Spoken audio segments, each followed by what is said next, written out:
Dimas, Elsa, Fadli, Gabriela. Hari berikutnya ini adalah pembahasan terakhir sebelum ujian minggu besok kan ya? Tentang apa sih materinya? Tentang hukum dasar kimia di sekitar kita. Kalau kemarin kalian membahas tentang hukum dasar kimia, sekarang akan difokuskan tentang hukum dasar kimia di sekitar kita. Artinya apa? Mengaitkan antara materi hukum dasar kimia dengan kejadian di lingkungan sehari. Kita masuk ke materinya, saya dulu ke kalian ya tentang materi kemarin.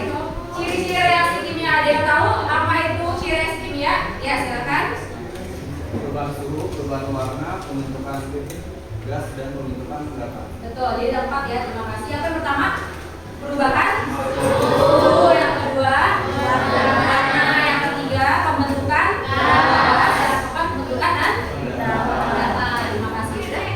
Yang kedua tentang hukum dasar kimia. Kalau tadi ciri-cirinya, sekarang hukum dasarnya yang pernah dipelajari baru kemarin. Ada berapa macam hukum dasar kimia itu? Ada berapa?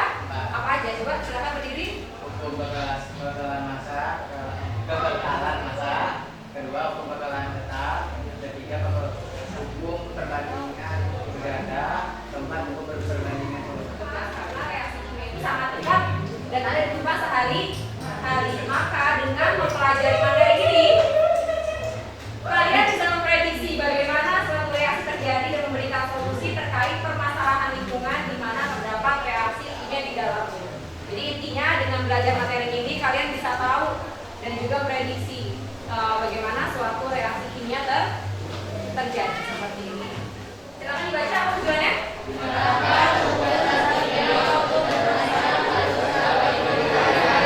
Jadi kalau kemarin baru teorinya, sekarang kalian masuk ke penerapannya. Bagaimana cara menerapkan hukum dasar kimia untuk menyelesaikan kasus dalam kehidupan sehari. Model problem based learning. Apa itu problem? Jadi nanti akan ada suatu masalah yang diajukan dan kalian diminta menyelesaikan masalah itu. Dengan cara apa? Dengan cara tanya jawab, diskusi dan juga presentasi. Jadi masalahnya sesuai dengan kehidupan sehari-hari. Itu gotong royong dan juga berpikir kritis. Penilaian keterampilannya melalui presentasi minggu besok. Minggu besok ada ujian. Besok maksudnya. Yang ketiga, penilaian pengetahuan melalui pre-test, post-test dan juga pengisian LK. Betul. Jadi sebagai penilaian awal untuk tahu gimana sih pengetahuan awal kalian tentang materi ini, kalian akan mengadakan atau melakukan ini. Pre-test, caranya gimana? Silakan buka Google-nya.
juga masalah yang akan kalian pecahkan. Apa itu masalahnya?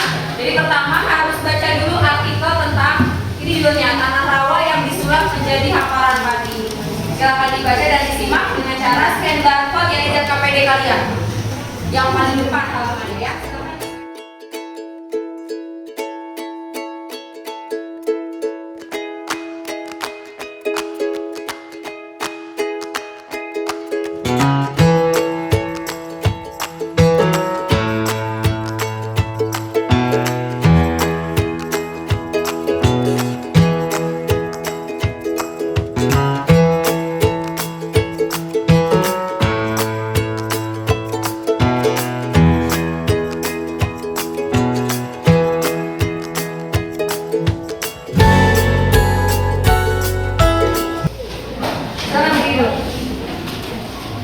Tentang warga desa Jangkrik Muara mengubah sebuah rawa menjadi hamparan padi. Tentang tadinya lahannya rawa dirubah menjadi hamparan padi. Gimana caranya? Dia tahu nggak dari artikel tadi? Caranya dengan apa? Ya silakan jawab aja. Benar tadi ya, dari rawa dirubah menjadi hamparan padi. Caranya gimana? Silakan berdiri. Dengan cara menempelkan PH yang asal menggunakan sampel. Betul sekali. Jadi dari artikel tadi, kalau misalkan dihubungkan dengan hukum dasar kimia, kira-kira ada pertanyaan nggak? Masalahnya apa kira-kira kalau dihubungkan? Berapa banyak kapur yang dibutuhkan? Oke, betul sekali ya. Jadi kita kan kebetulan bahas tentang hukum dasar kimia. Hitungannya banyak di sana kan ya? Nah ternyata itu bisa dikaitkan dengan kita sehari-hari. Tadi kan pertama tanahnya kan rawa, pH-nya 2, dia asam. Gimana caranya bisa merubah tanah yang tadinya asam bisa tanam padi kan? Dengan cara ditambahkan kapur dong. Ini adalah masalah yang akan kalian pecahkan. Kalian cari solusinya dengan cara berdiskusi. Jadi berapa banyak sih kapur dolomit yang ditambahkan? Yang kedua, gimana cara menghitungnya? Seperti ini. Next, untuk menyelesaikan permasalahan tadi, yang pertama pastikan kalian duduk dalam kelompok masing-masing. Sudah semuanya kan ya? Oke, next, pahami penyelesaian pada LKPD. Kira-kira yang ditanya apa ya? Silakan kalian selesaikan, kalian kerjakan soal di LKPD-nya dengan cara ya cari informasi yang relevan. Kalian juga berdiskusi dan juga menganalisis informasi yang sesuai. Silakan dikerjakan, waktunya 30 menit.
dipimpin oleh ketua kelasnya. Silakan Nadine. Duduk siap. Siap. Duduk siap. Siap.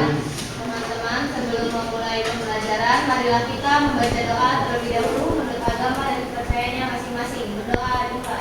Dasar ini sekitar kita, jadi masih sama kayak pertemuan kemarin, melanjutkan aja. Dan betul, mengembangkan dan juga menyajikan hasil diskusi. Artinya apa? Di sini kalian diminta untuk mempresentasikan hasil diskusi kelompok kalian. Perkenalkan, saya Dimas Putra Mubarok dari perwakilan kelompok 1.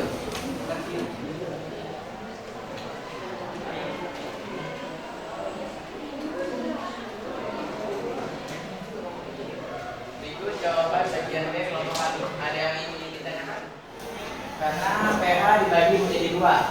Ada pH asam, pH basa. pH asam dimulai dengan nilai 1 sampai 7. pH basa dimulai dengan nilai 8 sampai 9. Paham? Bisa dipahami? Baik, satu lagi bagian B. Berikut jawaban bagian C. Ada yang ingin ditanyakan? Itu yang 100 gram bisa dapat dari mana ya perhitungannya? Dapatkan berasal dari perhitungan MR. Dapatkan hasilnya sekarang dijelaskan. Bisa dipahami? Terima kasih Dimas, silakan duduk saya. Kalau Dimas dong ya. Samanya ada berapa? 1. Tapi di sini ada berapa? 2. Sama nggak? Beda. Biar sama gimana? Cuma bisa dikali. Ya di sini kan ada 1 haknya, tapi di lawannya ada 2. Nggak sama kan ya? Biar sama gimana? Yang mana yang dikali? Yang reaktannya dikali berapa? 2. Karena 1 dikali 2 sama dengan 200 gram per mol. Dari mana 100-nya? Dari ml. Kalau dikali hasilnya 5 kali 10 pangkat 6, maka jawabannya 5. Sama nggak semua jawabannya? Sama 5 semuanya?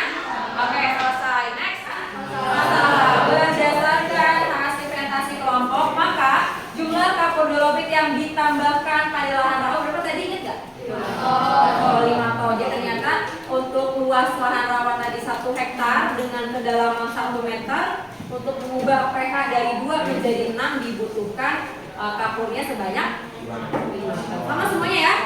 Oke, nah terakhir sebagai penguatan hari ini kita sudah belajar tentang hukum dasar kimia. Ada 4 kekalahan massa, perbandingan tetap, perbandingan berganda, dan juga perbandingan volume. Bagi menjadi empat. Yang pertama yaitu hukum kekalahan massa, yang kedua hukum perbandingan tetap, yang ketiga hukum perbandingan berganda, yang keempat hukum perbandingan volume. Ternyata hukum dasar tersebut bisa diterapkan dalam kehidupan sehari-hari. Betul. Kita uji ya. Hari ini. Nah, untuk menjawabnya kalian bisa menuliskan apa yang kalian rasakan melalui link berikut. Jadi ini namanya Padlet.